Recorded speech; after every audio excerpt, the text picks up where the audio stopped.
Anjar police station વિસ્તારમાંથી લોકોના ગુમ થયેલ મોબાઈલ ફોન તેમજ ચોરીમાં ગયેલ સોના ચાંદીના ઘરેણાં અને રોકડા રૂપિયા રિકવર કરી મૂળ માલિકને અંજાર પોલીસે પરત સોંપ્યા છે। પ્રજા વચ્ચે સમન્વય સદાય અને પ્રજાનો પોલીસ પ્રત્યે વિશ્વાસ બન્યો રહે તેવી પ્રવૃત્તિ કાર્યો કરવા વરિષ્ઠ અધિકારીઓ દ્વારા આપેલ સૂચનાના અનુસંધાને અંજાર પીઆઈ એઆર ગોહિલે જાતેથી રસ દાખવી અરજદારોની મોબાઈલ ગુમની અરજી બાબતે સીડીઆર તથા સીઈઆઈઆર પોર્ટલના માધ્યમથી મોબાઈલ ફોન શોધવા પોલીસ સ્ટાફના માણસોને સૂચના કરેલ હતી, જે બાબતે ટ્રેસ થયેલ 3 લાખની કિંમતના 20 મોબાઈલ ફોન તેમજ અંજાર પોલીસ સ્ટેશનના અલગ અલગ 4 ગુના કામેના ચોરીમાં ગયેલ 99,300ની કિંમતના સોના ચાંદીના દાગીના તથા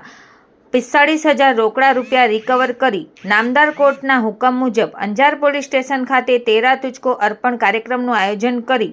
મૂળ માલિક અરજદારને મોબાઈલ ફોન તથા સોના ચાંદીના દાગીના અંજાર પીઆઈ એઆર ગોહિલના હસ્તે સુપ્રત કરી સુરક્ષા સાથે સેવાનું ઉત્તરદાયિત્વ નિભાવી પોલીસ પ્રજાની મિત્ર છે એ સૂત્રને સાર્થક કર્યું છે। આ સફળ કામગીરી અંજાર પીઆઈ એઆર ગોહિલ તથા પોલીસ સ્ટાફના માણસો દ્વારા કરવામાં આવેલ છે। રિપોર્ટ ભારતી માખીજાણી, અંજાર।